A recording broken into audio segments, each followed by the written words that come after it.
Oke, video ini saya akan membahas soal mid-test kalkulus. Ini adalah soal UTS kalkulus.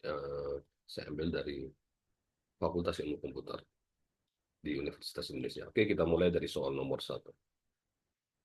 Diberikan sebuah fungsi fx sama dengan x kuadrat min 1 dikali e pangkat min x kuadrat per x kurang 1. Oke, berikutnya kita lihat soalnya. Yang ditanya adalah tentukan domain dari fungsi f, kemudian apakah f fungsi ganjil genap atau bukan keduanya. Yang C, asimptotnya, datar dan tegak. Kemudian yang D, apakah di mana fungsi f naik, turun, mencapai maksimum dan titik minimumnya. Kita mulai dari pembahasan yang A, untuk menentukan domain dari fungsi f. Domain itu adalah semua nilai X yang diperbolehkan untuk kita input di dalam fungsi tersebut. Jadi nilai X yang tidak diperbolehkan itu bukanlah merupakan domain. Jadi kalau kita lihat fungsinya adalah uh, X kuadrat min 1 dikali pangkat min X kuadrat dibagi dengan X min 1. Gitu ya. Kita lihat kalau kita input X-nya 1, fungsi ini akan bernilai tak terdefinisi ya, dengan dari 0 per 0. Ya, bentuk tak tentu. Jadi sehingga X-nya tidak boleh sama dengan X kurang satunya tidak boleh sama dengan 0 dan X tidak boleh sama dengan 1. Jadi semua bilangan real boleh kecuali 1. Sehingga saya bisa tulis dengan domain dari fungsi F tersebut adalah dari min tak hingga sampai 1, itu gabungkan dengan dari 1 sampai positif tak hingga. Ya, ini adalah tanda kurung biasa, artinya 1 tidak ikut di dalamnya. Jadi dengan tulis begini, saya sudah, ini artinya adalah domainnya semua bilangan real, kecuali 1. Gitu. Oke, kemudian yang B, apakah fungsi ini termasuk fungsi ganjil, genap, atau bukan keduanya? Oke, kita coba fungsi ganjil dan genap, apakah ini ganjil, genap, atau bukan keduanya? F min X itu adalah kalau kita input ke dalam, X kuadrat min X pangkat 2 tetap positif. Pangkat X-nya ganti min X, pangkat 2 tetap positif. Jadi dia tetap min X kuadrat dibagi min X dikurang 1. Kemudian kita coba negatif kali fx ya. Ya, negatif kali fungsi fx ini berarti negatif dikali X kuadrat min 1 kali pangkat min X kuadrat dibagi dengan X min 1. Atau ini sama saja dengan kalau negatifnya saya kalikan ke dalam menjadi min X kuadrat tambah 1 dikali pangkat min X kuadrat bagi X min 1. Nah, dari hasil ini kita periksa apakah fx sama dengan f min x. Kita coba bandingkan f dan f min x tentu berbeda penyebutnya. Jadi ini tidak sama. Sehingga kesimpulan dari sini ini bukan fungsi genap ya. Dia kalau sama berarti dia adalah fungsi genap. Ini bukan fungsi genap. Kemudian kita periksa apakah dia adalah fungsi ganjil. Fx apakah sama dengan minus kali fx gitu ya. Coba kita periksa fx-nya di sini, min fx-nya adalah di sini sudah jelas berbeda. Ini x kuadrat min 1, ini min x kuadrat tambah 1 ya. Jadi ini tidak sama sehingga ini juga bukan fungsi ganjil. Jadi kesimpulannya fungsi fx tersebut bukan fungsi genap dan bukan fungsi ganjil ya. Bukan fungsi genap dan juga bukan fungsi ganjil.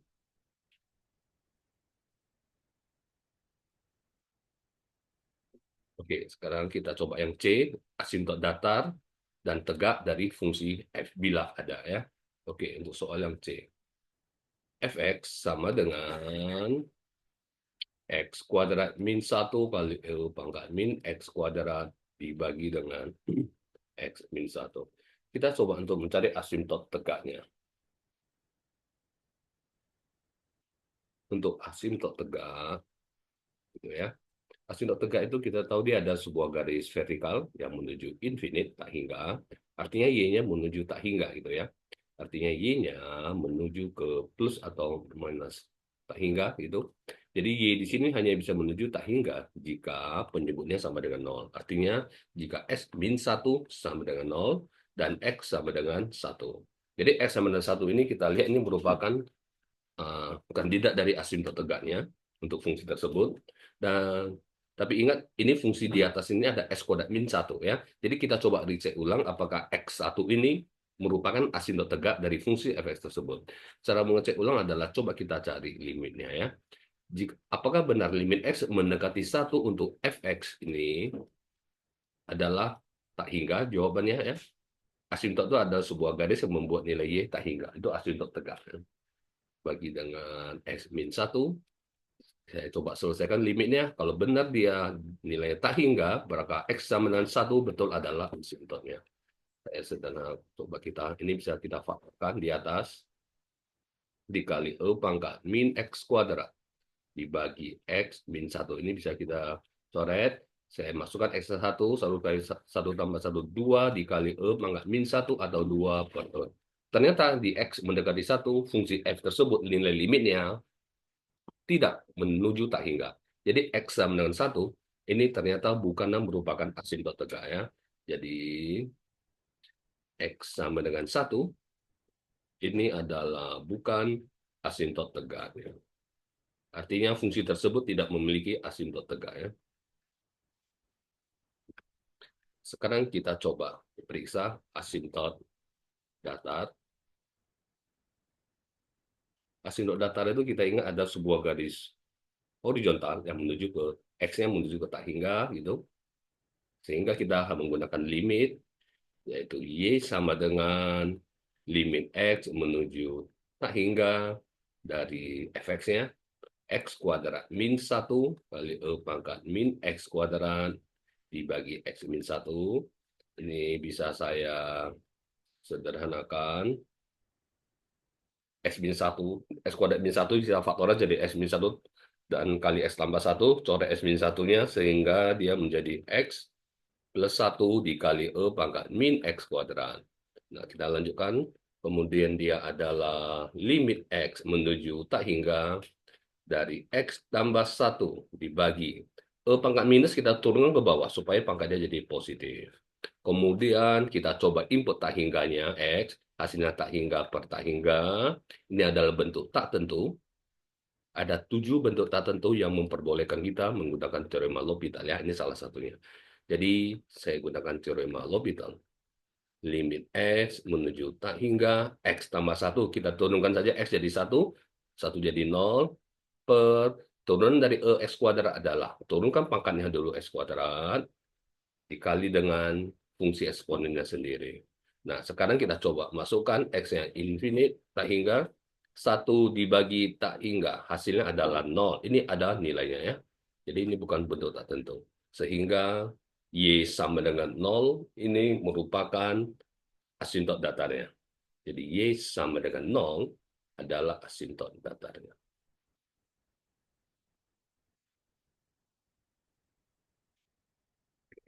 Ke berikutnya, kita menuju ke soal D. Untuk D ini ditanya di manakah fungsi F naik, turun, mencapai maksimum, dan mencapai minimumnya. Oke, kita harus gunakan turunan pertama. Saya mau menggunakan uji turunan pertama di sini. Untuk yang D ya, saya tulis ulang. Fx sama dengan X kuadrat min 1 dikali E pangkat min X kuadrat dibagi X min 1. Untuk mengetahui dia fungsi naik, di mana intervalnya, fungsi turun, kemudian untuk mengetahui nilai maksimum minimum, tentu kita memerlukan turunan pertama. Nah, saya akan turunkan di sini. Sebelum saya turunkan, ini kita bisa pakai U per V ya, turun dari U per V. Tapi saya lihat di fungsi ini masih bisa kita sederhanakan. Saya sederhanakan terlebih dahulu. Faktorkan X kurang 1 kali X tambah 1 dikali E pangkat min X kuadrat dibagi X min 1.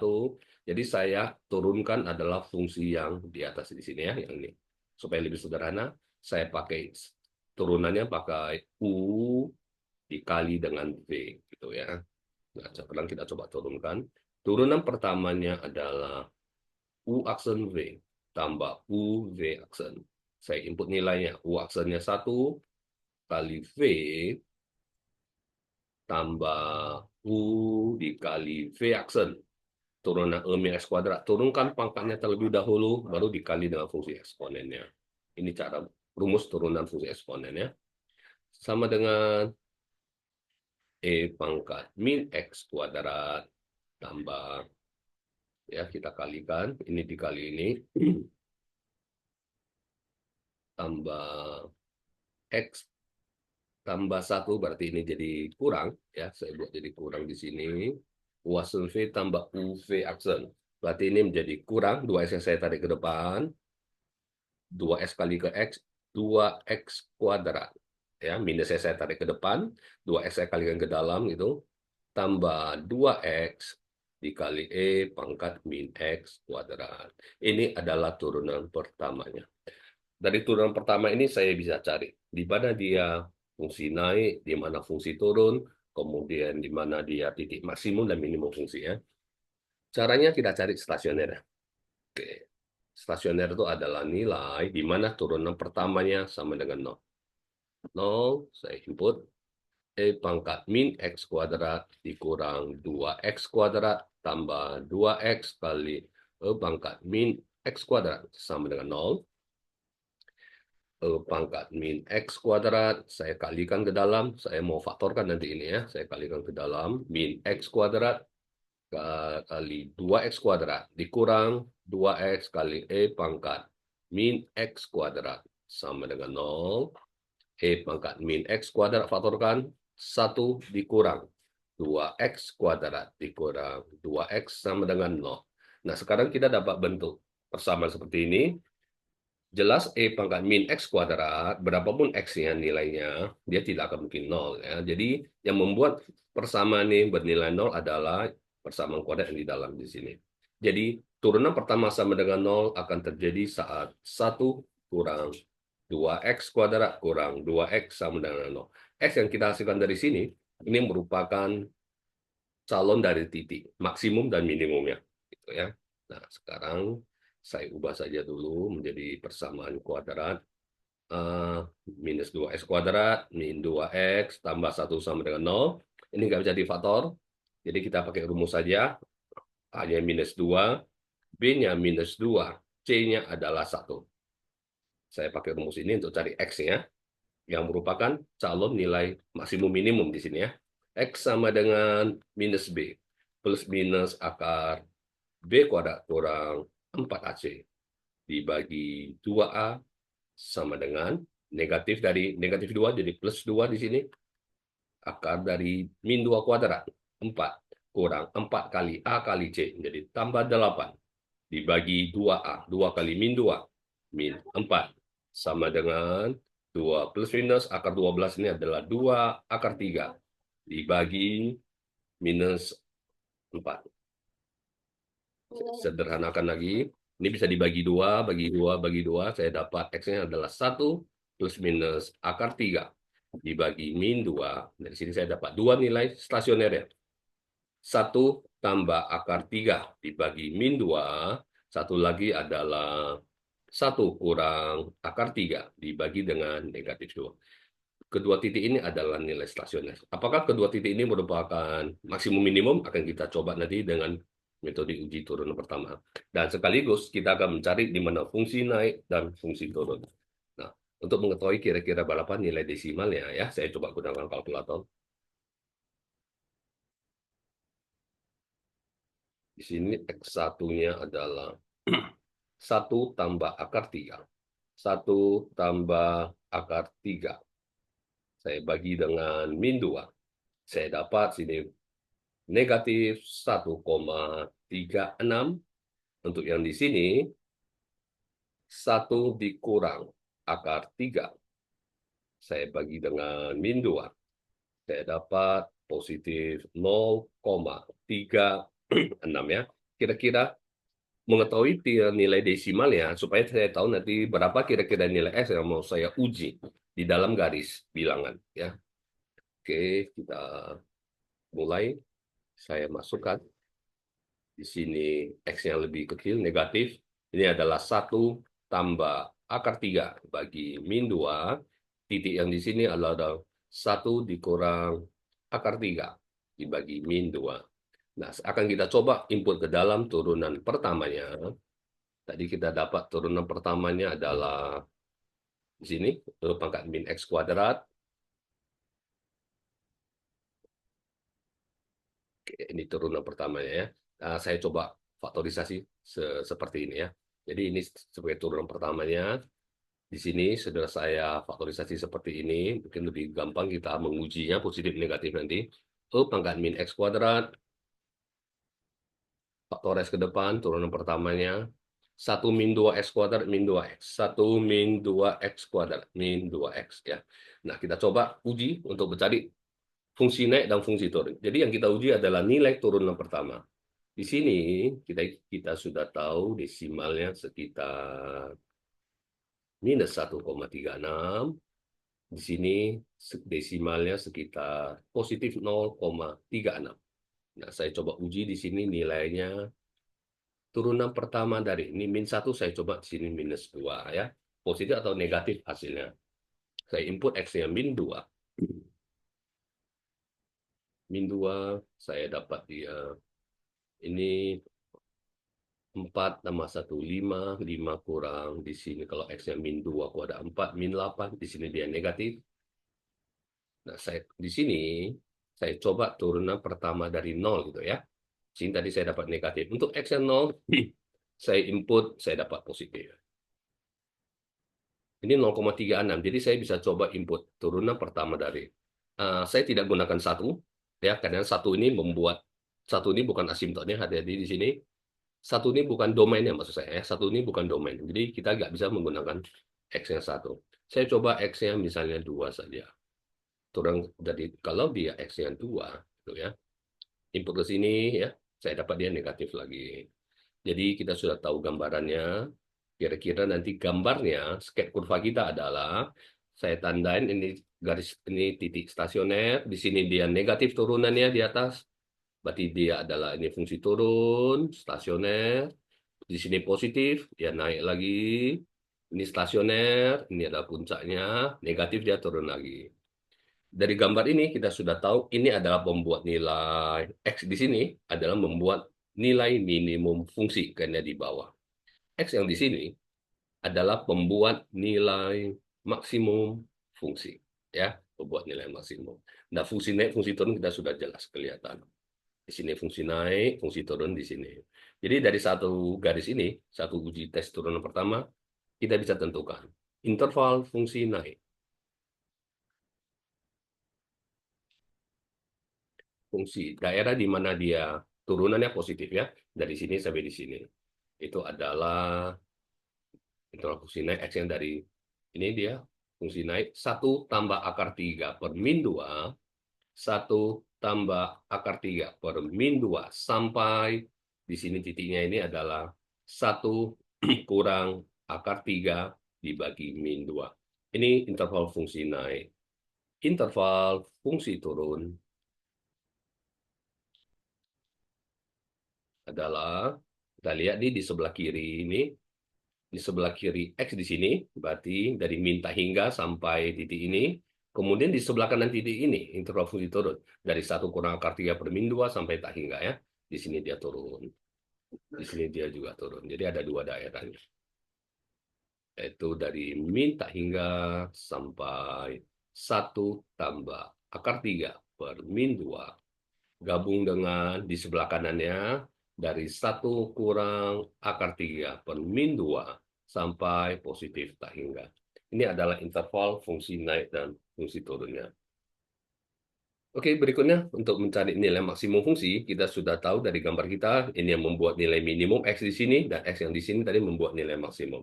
Jadi kita bisa lihat nilai maksimum fungsi. Maksudnya nilai maksimum Y. Ada di X sama dengan maksimum fungsi itu ada di X sama dengan ini dia 1 kurang akar 3 per min 2, 1 kurang akar 3 per min 2, dan nilai maksimum fungsinya adalah F max-nya itu adalah kita input ini ke fungsi aslinya ya, yaitu X kuadrat min 1 kali E pangkat min X kuadrat dibagi dengan X min 1 ya. Saya coba hitung dengan menggunakan kalkulator.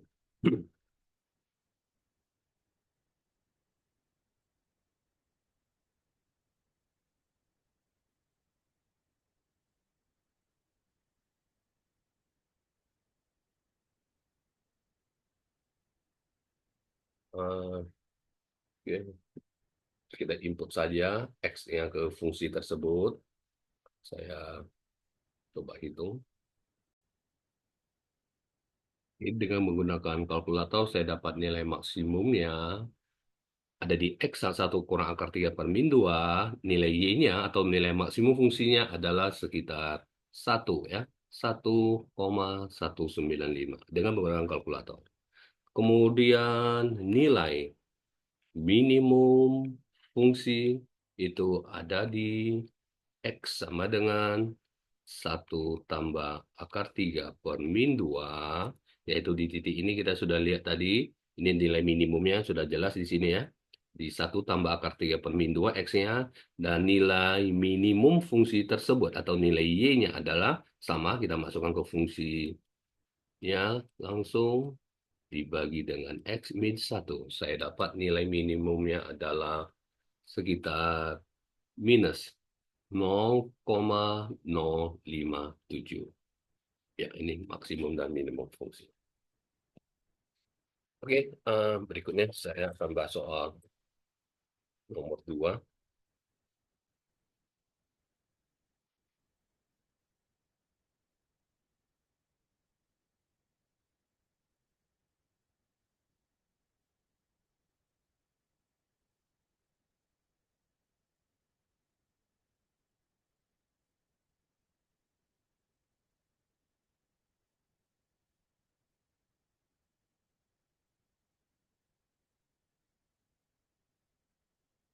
Oke, nomor 2 kita membuktikan rumus turunan dengan menggunakan definisi turunan. Turunan dari sekant X sama dengan sekant X kali tangen X. Kita sudah hafal kalau turunan dari sekant X itu adalah sekant X kali tangen X. Sekarang kita mau membuktikannya menggunakan definisi turunan. Oke, nah, kita mau turunkan fungsi X-nya adalah secant X. Kita mau buktikan ya, turunannya adalah secant X kali tangen X. Kita coba. Turunan pertamanya adalah menggunakan definisi turunan, artinya kita menggunakan limit. Limit H menuju 0, yaitu Fx tambah H dikurang Fx dibagi dengan H. Saya input langsung Fx-nya, limit H menuju 0. Kalau Fx adalah secant X, maka Fx tambah H ini adalah secant X tambah H. Ya. Dikurang Fx, secant X, dibagi dengan H. Sama dengan limit H menuju 0. Secant saya ubah menjadi seperkos. Seperkos X tambah H. Dikurang secant X adalah seperkos X. Dibagi dengan H sama dengan limit H menuju 0. Kita samakan penyebutnya yang di atas di sini, yaitu akan menjadi cos X dikurang cos X tambah H. Bagi dengan cos X tambah H dikali cos X ya, saya samakan penyebutnya. Kemudian saya langsung bagi H di sini ya, jadi langsung H-nya ada di posisi di sini. Oke, sama dengan limit H menuju 0. Cos kurang cos saya gunakan rumus yang sudah diberikan, ya ada tipsnya, adalah minus 2 sin A tambah B per 2, ini tambah ini, dibagi 2, gitu ya. Artinya adalah X tambah H per 2. Itu berarti X tambah H per 2. Saya langsung min 2 sin A tambah B per 2 kali sin A kurang B kali sin. Ini dikurang ini dibagi 2 gitu ya. X dikurang X tambah H. Berarti menjadi minus H per 2 bagi dengan H dikali cos X tambah H dikali cos X. Oke, berikutnya kita coba sederhanakan lagi fungsinya. Limit H menuju 0. Kita tahu nilai sifat trigonometri sin dari negatif. Negatifnya saya bisa tarik ke depan jadi positif. Sehingga menjadi 2 sin X tambah H per 2 kali sin dari H per 2 dibagi dengan cos X tambah H kali cos X. Nah, H di sini sengaja saya pindahkan di sebelah kanan, ya, per H. Tujuannya supaya saya bisa gabungkan nanti di sini, ya. Oke, nah kita sudah ingat sifat limit trigonometri, limit sin untuk X, untuk H mendekati 0 ya, limit sin H per 2 per H. Ini hanya untuk jika H-nya mendekati 0. Ini nilainya sama dengan setengah. Ya, ini ada di sifat limit trigonometri. Nah, maka kemudian saya bisa lanjut.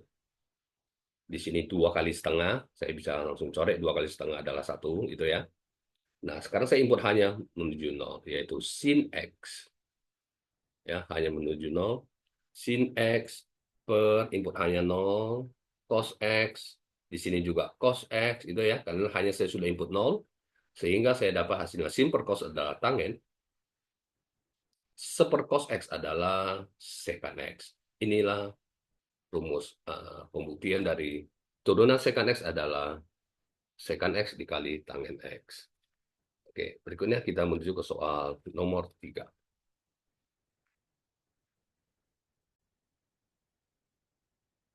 Soal nomor 3 didefinisikan sebuah fungsi fx ada dua fungsinya. Yang pertama untuk x lebih besar sama dengan 0 di atas, yang di bawah untuk fungsi untuk x lebih kecil 0. Soal yang A. Tentukan limit x mendekati 0 dari kiri. X mendekati 0 dari kiri. Ini artinya x lebih kecil 0, maka fx-nya saya pakai fungsi yang sebelah bawah ya. Oke, kita mulai. Limit x menuju 0 dari kiri.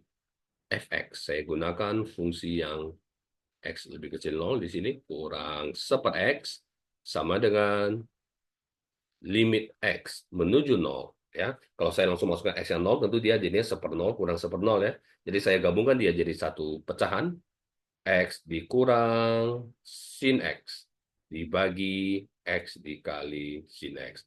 Nah, jika saya input x yang 0, saya akan dapat bentuk 0 dibagi 0. Artinya ini adalah salah satu dari 7 bentuk tak tentu yang memperbolehkan kita menggunakan L'Hopital untuk menyelesaikannya ya. Sama dengan saya pakai L'Hopital, limit x menuju 0 dari kiri. Saya turunkan x-nya 1, dikurang sin x turunannya adalah cos x, dibagi, di sini saya pakai U kali V, ini adalah U, ini V, U aksen dikali V, tambah U dikali V aksen. Nah, sekarang saya coba input x yang 0 lagi, saya dapat 0 dibagi 0, ini lagi-lagi merupakan bentuk tak tentu,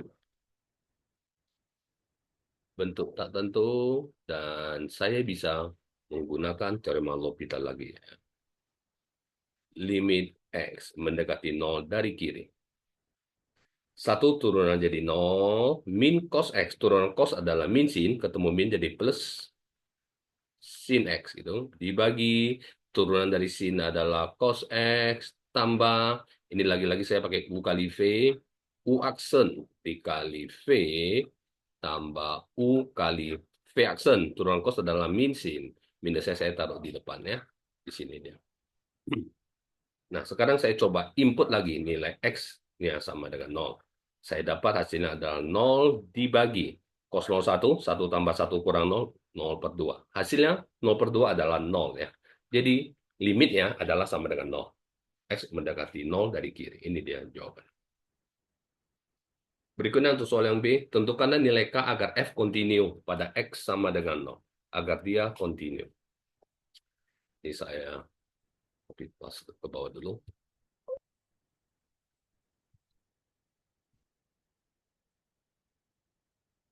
Tentukanlah nilai K agar F kontinu di X sama dengan 0. Berapakah nilai K tersebut? Oke, kita tahu syarat fungsi kontinu. Ada 3 syarat yang harus dipenuhi. Syarat pertama, ini di X sama dengan 0 ya. Di X sama dengan 0, agar dia kontinu, F0-nya ada.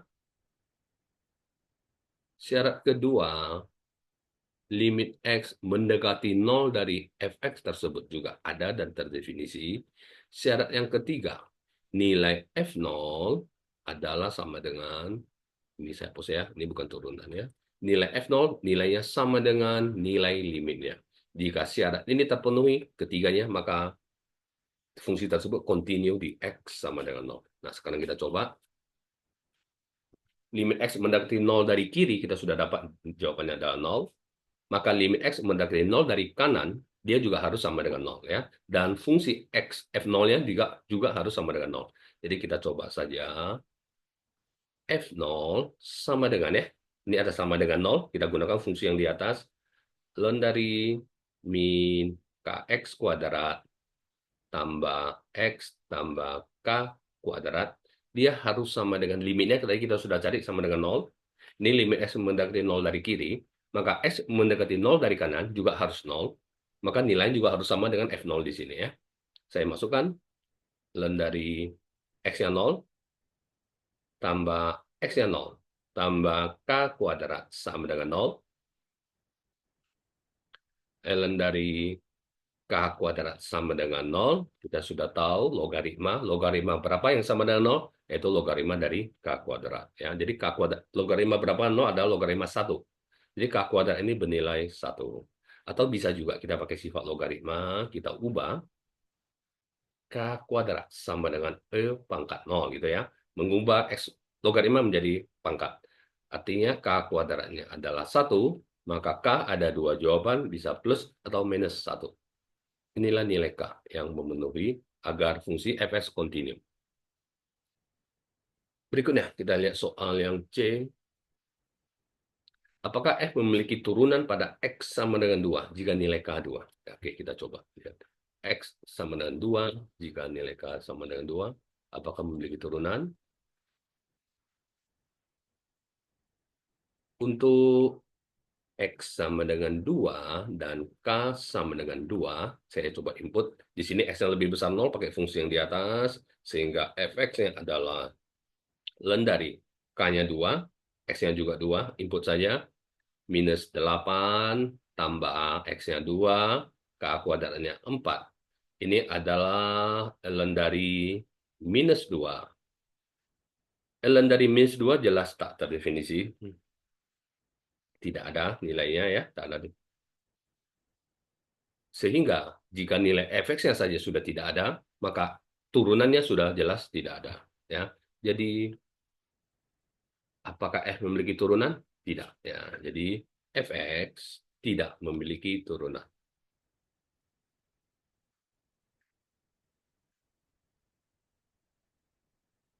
Di x sama dengan 2 dan k sama dengan 2. Oke, ini soal ketiga. Sekarang kita lanjutkan coba ke soal berikutnya.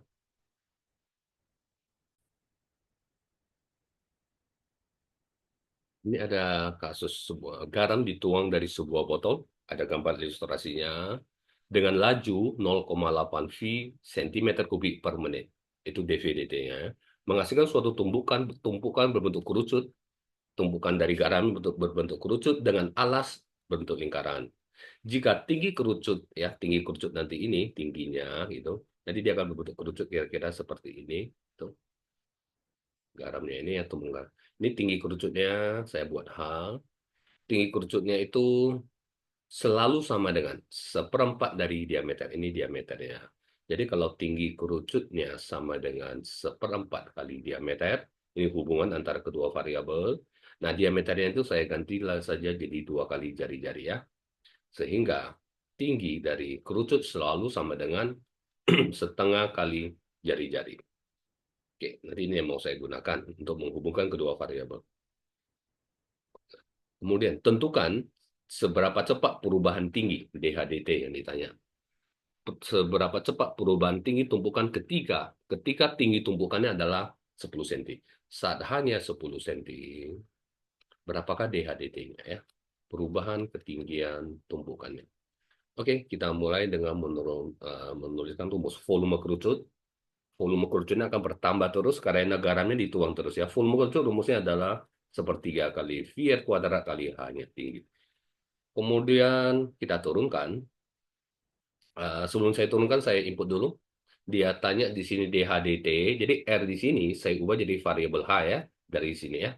Saya input lagi sepertiga V kali R kuadrat. Dari sini saya dapat R-nya 2 kali H, 2H kuadrat dikali H.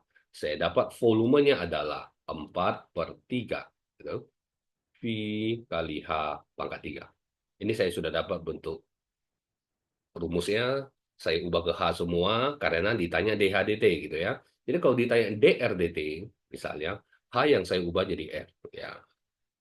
Oke, sekarang saya bisa input datanya.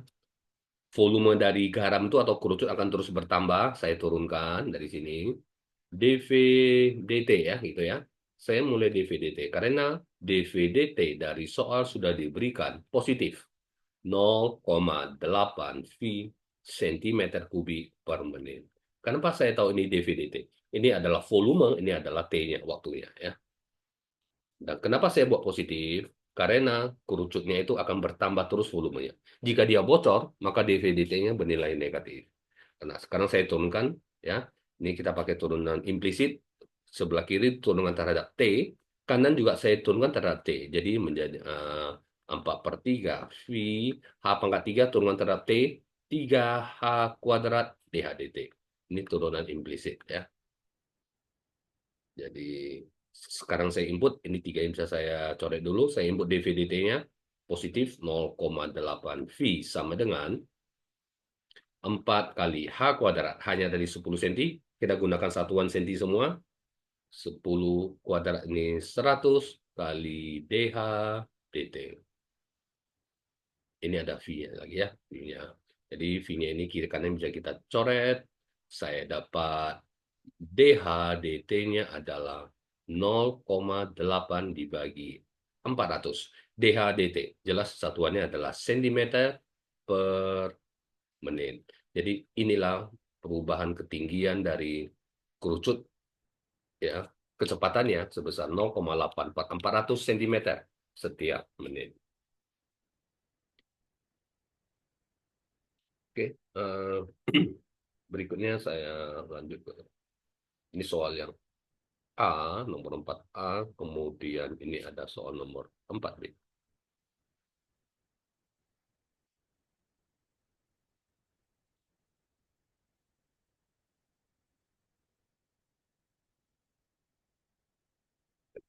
Soal nomor 4B.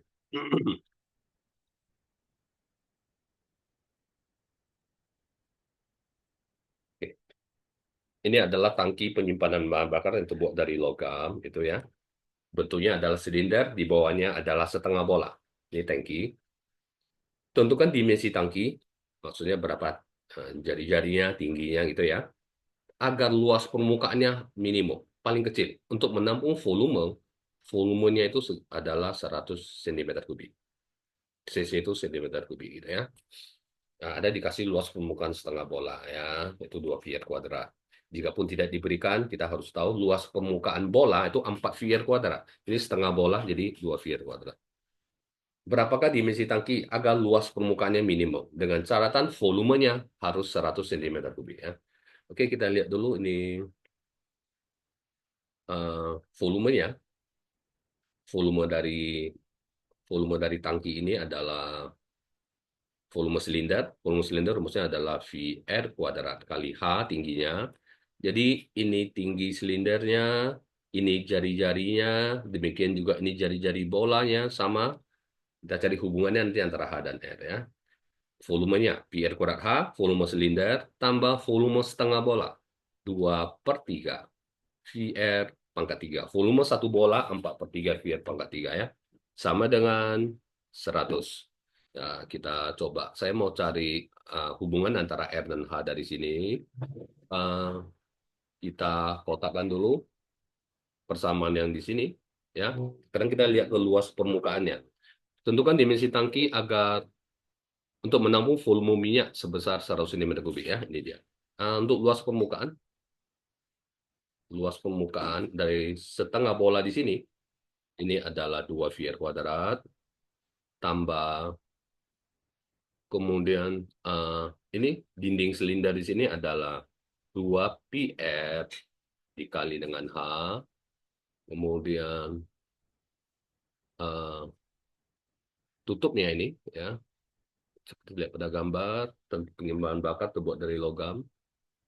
Oke, kita anggap dia punya tutup di sini. Tutupnya itu adalah merupakan lingkaran juga. Ini tutup di sini, ini ada luas lingkaran tambah VR kuadrat. Jadi rumus dari luas permukaannya adalah 2 VR kuadrat tambah VR kuadrat. 3 VR kuadrat tambah 2 VR kali H. Nanti kita akan turunkan supaya luas permukaannya minimum, DR-nya atau DADH-nya adalah sama dengan 0. Nah, kita akan cari hubungan antara R dan H-nya dulu dari sini. Sini ada R kuadrat, sini ada H. Nah, jadi saya ambil H sama dengan, supaya lebih gampang ya. Jadi V R kuadrat kali H sama dengan 100 kurang 2 per 3 VR pangkat 3. Maka H sama dengan, saya bagi VR kuadrat semuanya, 100 per VR kuadrat dikurang 2 VR pangkat 3. 2 per 3 dibagi VR kuadrat, 3 VR kuadrat. Saya dapat hanya adalah 100 per VR kuadrat kurang. Ini bisa kita coretkan. Jadinya adalah 2 per 3 R. Kita dapat hubungan antara H dan R adalah di sini.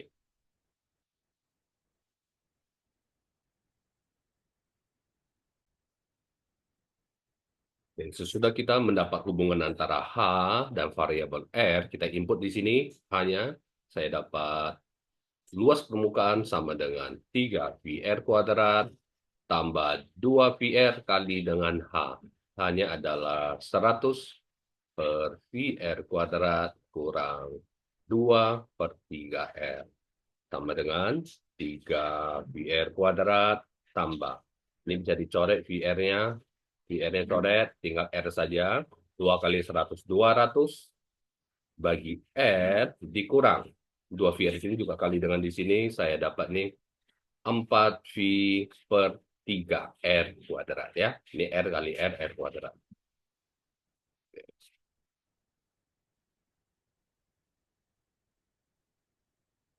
Sama dengan saya ini dan ini bisa saya gabungkan sama-sama VR kuadrat, saya dapat luasnya adalah 3 dikurang 4 per 3. Ini 3 ini 9 per 3, 9 kurang 4 ini adalah 5. 5 per 3 VR kuadrat tambah ini 200 per R. R-nya saya naikkan ke atas supaya lebih gampang saya turunkan nanti. Sesudah saya dapat ini adalah luas permukaan. Untuk mencari luas permukaan minimum, maka saya harus turunkan dulu luas permukaan ini.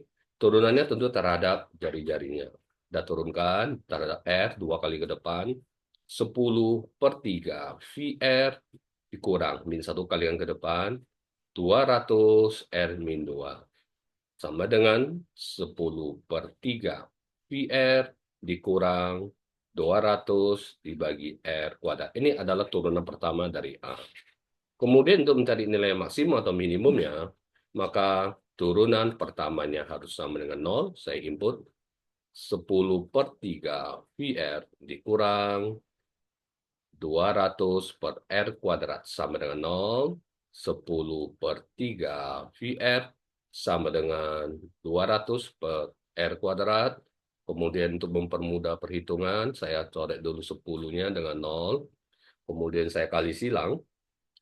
VR pangkat 3 sama dengan 20 kali 3. Ini adalah 60.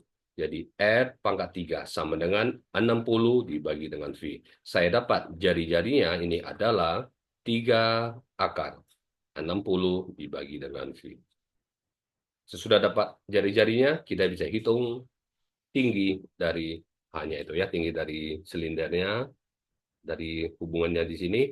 H itu 100 per VR kuadrat kurang 2 per 3 R ya.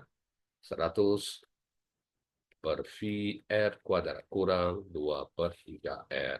Kita input R yang dari sini. 100 dibagi V kali R kuadrat. 3 akar 60 per V. Kuadrat kan? Ini dikurang dengan 2 per 3 kali R. R-nya adalah 3 akar 60 dibagi V. Ya, kemudian kita coba sederhanakan saja. Ini adalah 100 dibagi V. Ini 3 akar adalah pangkat sepertiga kali kuadrat jadinya 60 per V. Pangkat dengan 2 per 3.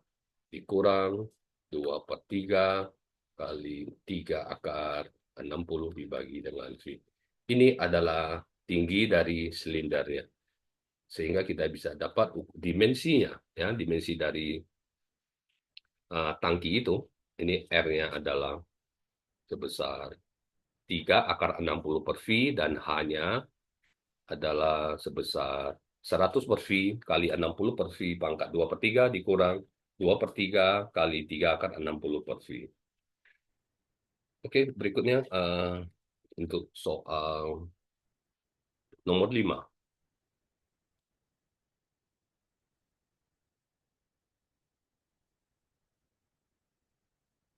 Oke, soal nomor 5 ini adalah natural implisit. Soal ini akan kita sambung nanti di video yang berikutnya.